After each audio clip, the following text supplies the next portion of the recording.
All right, it's finally time to talk about my favorite car, at least for the time being, my daily driver, the 2000 Ford Taurus LX, my daily driver and project car. Now, as of now, it's not a whole lot to look at. I mean, obviously, you can see there's some cracks in the trim. There's a lot of surface rust up here that I got to get off, and I'm going to repaint this car, make it look really nice, and it is a genuine project car, as you can kind of see from in here. I've already got tools in here. I've been, messing around with some stuff and everything. It is a car that works. Let's open the hood a little bit. So when you think of project cars, you think of cars that look a little bit like this. You got some rust on it, got some problems here, but you also think of, terrible problems under the hood. So far with this car, has a Vulcan engine in it, and really there's not been a whole lot of problems. What we did was there was a really bad misfire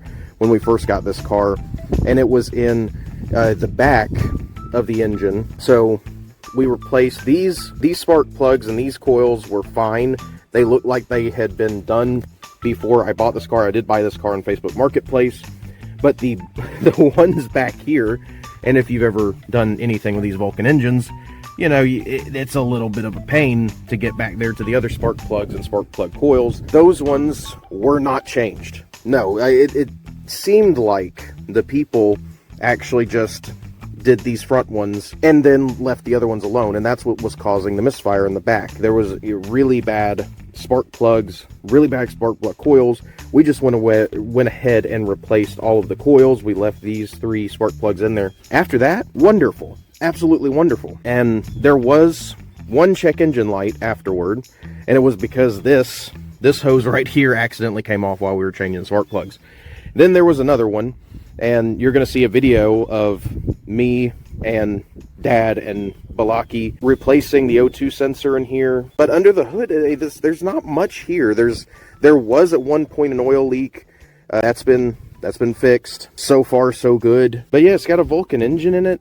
I know some people don't like the Vulcan engine. I like the Vulcan engine. Look at that, spider webs here. You can tell that this car was sitting up for a long time before we purchased it for $1,500, because there's little things like this, spider webs and little things like that everywhere. But there's a crazy story that goes along with when we bought this, why we bought this, how we bought this, and the person we bought this from. There's hail. So that's, like I said, that's going to be a whole separate video. But and there was hail. Yeah, so far, though, she's been doing well, and for something that we wanted to use as an example of good ministry stewardship and stewardship with money and finances and things like that. Oh, and there's a big hut right here. And that's where the windshield wiper fluid, like the hose for the windshield wiper fluid, which is right here, broke off, and that's actually where it goes into to squirt it out onto the windshield, but that's not really important. It's not important at all. Other than replacing the spark plugs here and behind this part and the spark plug wires, we also replaced the motor mount, this one and the one down there. We haven't got to this one that's under here. That one wasn't too bad. It was this one right here and the one below it that was really bad. Let's close this up. Now, why did I go for a Ford Taurus? Well, Ford Tauruses have immense amount of history, actually. They are what I like to call the forgotten classic car. Even a 2000 model like this, even though a lot of people say, the front of it looks like a catfish, it actually, to me, looks more like a spaceship. But, that was the point of a Ford Taurus. In the 80s, when the Ford Taurus was first introduced, they actually were considered too futuristic. That's why they appeared in RoboCop. RoboCop drives a Ford Taurus. There's a reason why Ford wanted to do that, because they wanted the car of the future. They wanted something that would get Ford out of bankruptcy. They were billions of dollars in bankruptcy, and what had happened was the Ford Taurus saved the Ford brand. And with all that history, I think that the Ford Taurus is really the forgotten classic. It is something in the 80s, in the 90s, in the 2000s. It really just was that car. It was just kind of the default car for a lot of people that still had a lot of stuff that we take for granted nowadays on cars. Something like flush headlights. I mean, that wasn't a thing before the Ford Taurus. You had either circular lights or you had the square headlights. That was regulated by the government, and Ford comes in and says, hey, you know, government, you're telling us we got to get like fuel efficiency and things like that, and the designs of the headlights are causing issues when it comes to aerodynamics, so let's make the headlights flush up against the thing. And they got permission from the government to do that, and once Ford did that, it cascaded to now that's all we see.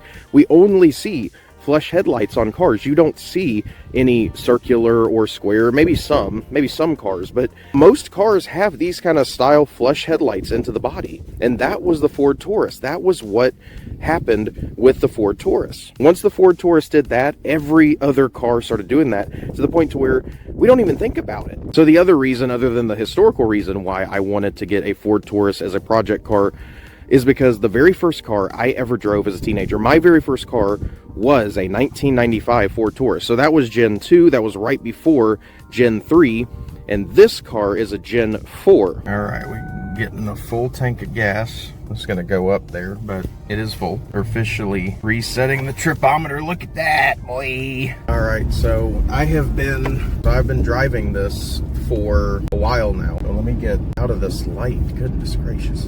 That's better. A little backlight. Okay, so I've been driving this car for a while. I haven't been driving it as much as I've wanted to, but I think, at least for now, Lord willing, I can say for sure whether or not it is a decent daily driver, and I'm going to say yes, it is, especially after we changed the spark plugs out that were bad and corroded and horrible, probably been on there for 26 years at this point, and put new spark plug wires on there. These roundabouts, nobody likes to do these roundabouts because they are horrible. So obviously I think that at this point the car is definitely drivable.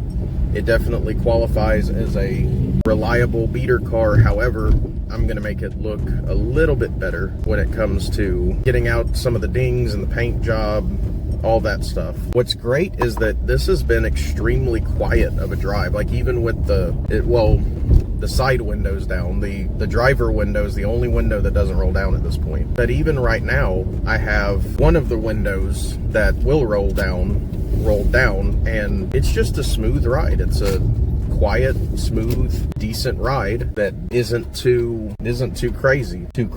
Ain't gonna be much from this video, I'll tell you what. It finally warmed up a little bit so I can take this on another drive.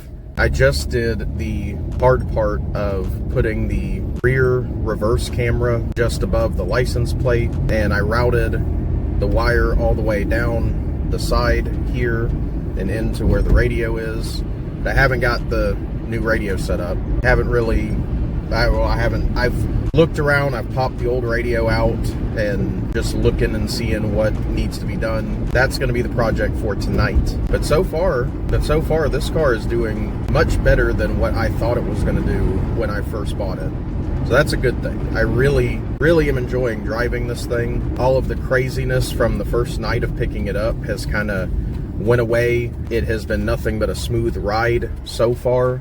Lord willing, everything will continue to go well. I really don't like talking while I'm turning. I like cruising and everything. So yeah, I've just been cruising with some of the windows down. Of course, my driver window will not roll down, so I got to fix that. But ultimately, this thing has been an extremely fun, just cruising beater car. No issues with the transmission. Once we got those motor mounts and spark plugs and spark plug wires switched out, everything's just been running so smooth.